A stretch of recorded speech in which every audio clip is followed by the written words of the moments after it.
Hi, I'm Mike Zundell, Senior Sales Director at SureBridge, underwritten by the Chesapeake Life Insurance Company. Today I'm going to walk you through a sample application so you can see just how easy it is to enroll your clients over the phone utilizing our email signature option powered by DocuSign. Let's get started. First, go to www.supsportal.com and enter your username and password. Once you're in the system, you can access the point of sale tool by clicking the blue SureBridge Quote and Apply link inside the Quick Links box in the lower right-hand section of the home page. This will take you right to your dashboard. The enrollment process involves two steps. First, build your proposals and then launch your application. The system will save any partially completed proposals and applications, so if you ever have to stop in the middle of an enrollment, you can click on the client's name to pick back up where you left off at a later time. When you're ready to start a new enrollment, click on the green Build a Proposal box.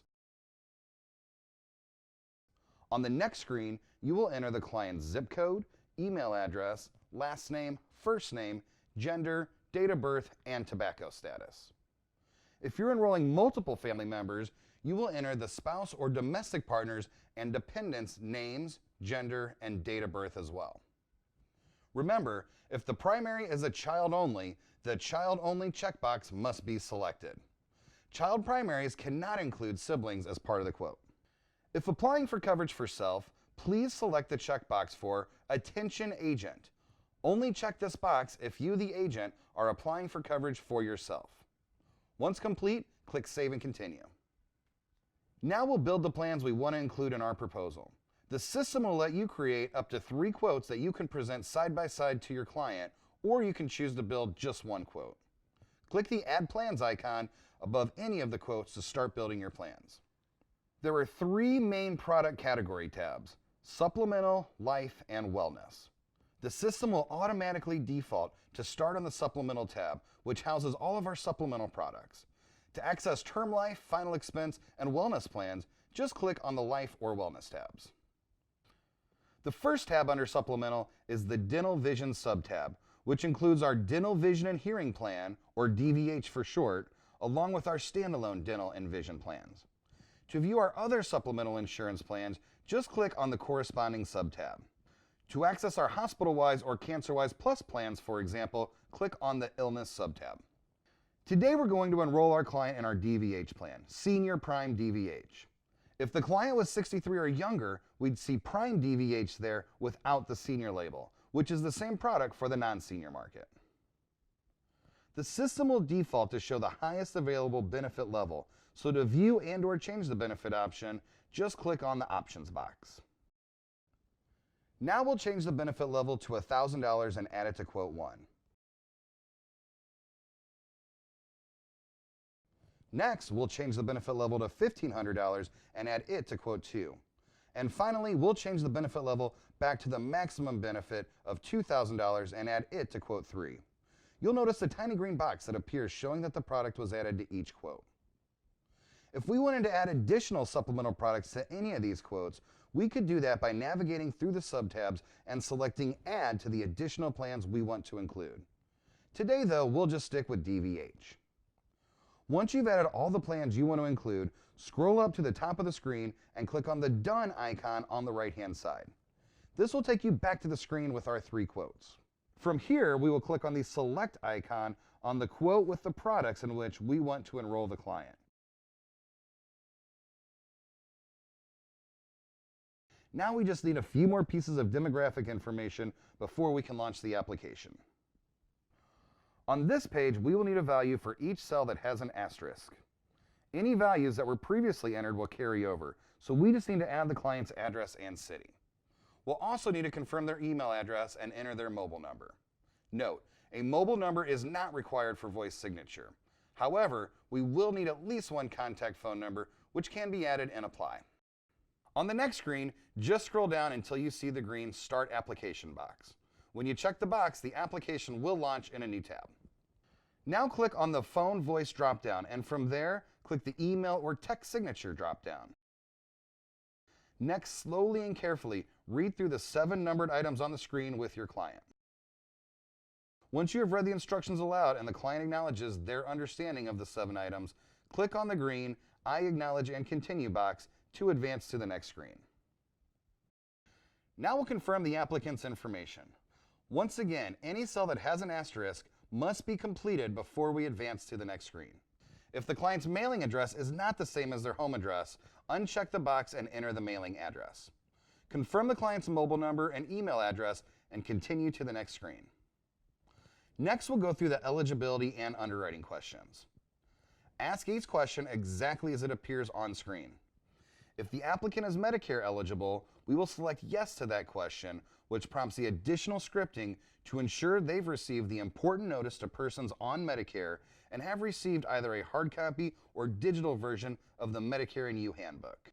Please note, if an applicant has existing insurance that will be replaced if the coverage applied for is issued, then the applicant may also have to sign a replacement form when other required forms are signed. Prime DVH is a guaranteed issue product, but if we were enrolling the client in one of our simplified issue products, the corresponding health questions would populate in this section as well. Next, read aloud the full Consent to Electronic Delivery of Documents form.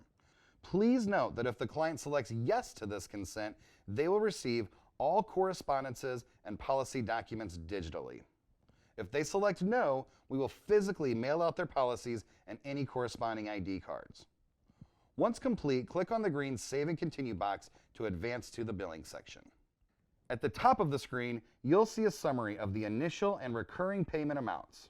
Please keep in mind that although Prime DVH does not have an application fee, some of our other supplemental plans do. Select either bank draft or credit card for the initial payment. You'll probably notice there's an option for list bill as well. This option is only available for employer groups that have already been assigned a unique list bill ID for the enrollment. Next, select bank draft, credit card, or direct bill for the recurring payments and choose the billing frequency. Please note that if you select direct bill, you will only be able to select quarterly, semi-annually, or annually for the frequency. Then choose the requested effective date for coverage. You can select a date up to 90 days in the future, but it's important to tell the client that their initial payment will draft immediately upon policy issue. The day of the month you choose as the effective date will also be the recurring premium draft date, so you must choose a day between the 1st and the 28th of the month.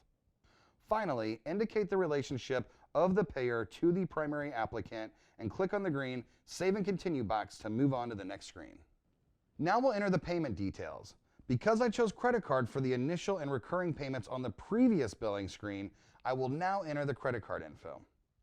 If I had selected the bank draft payment method, I'd be prompted to enter the routing and account number on this screen instead. First, enter the name of the cardholder, then select the type of card and enter the card number, expiration date, CVC, and billing address and hit Submit. You'll receive a message notifying you that the card has been saved. Click OK and then click the green Save and Continue box to continue to the next screen. Now we're ready to collect the client's digital signature. Click the Sign via Email or Text dropdown and choose Email Signature. Then click the green I Acknowledge and Continue box. The client will receive an email from DocuSign. Note, if the client doesn't receive their email, the agent can click the Resend button from the signature status page. Then the client should click on the Review Documents box in the body of the email, which will take them to an SMS authentication page.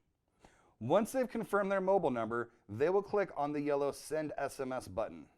A 6-digit confirmation code is instantly texted to their mobile device. They enter the code on the next screen and click on Activate Code to launch the application in DocuSign. Never ask your client to share the DocuSign code with you. The client must enter the DocuSign code and complete their own electronic signature of the application. Then the client should click Continue at the top of the page and then click Start on the left-hand side.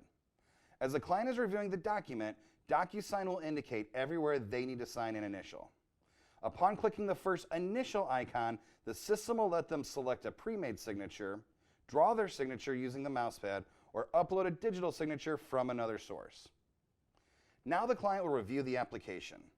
There are multiple sections that will require the client to digitally initial or sign. This includes the product selection form, application, consent to electronic delivery of documents, confirmation of brochure, outline of coverage receipt, and the disclosure for electronic and verbal signatures. The disclosure for electronic and verbal signatures will require the client to click on the I agree checkbox once they've read through the disclosure. After they've added their initials and signature to every place needed on the application and other required forms, they will click on the Finish box in the upper right-hand corner of the screen to complete the DocuSign process. The final step is for the agent to sign. Once the client has indicated they've finished signing, click on the green Refresh Signature Status box on the right-hand side of the screen. Now the blue sign icon by your name on the left-hand side will no longer be blacked out. Click the icon and once again DocuSign will launch. Click on the Continue box in the upper right-hand corner of the screen, then click Start on the left-hand side of the screen. Read through the content and then click the Sign icon underneath the agent statement on the app. Now just click Finish and the system will submit the application to the home office. You'll know the app was successfully sent when you see the "Thank you, your application has been submitted" message. And in most cases, you will see that the application is approved. If for any reason the application could not be instantly approved, you will instead see an Application Under Review message. So there you have it, it's that easy. If you've never completed an online app, I urge you to give it a try. Once you've written a few and gotten used to that instant approval on screen, I guarantee you'll never want to go back to paper again.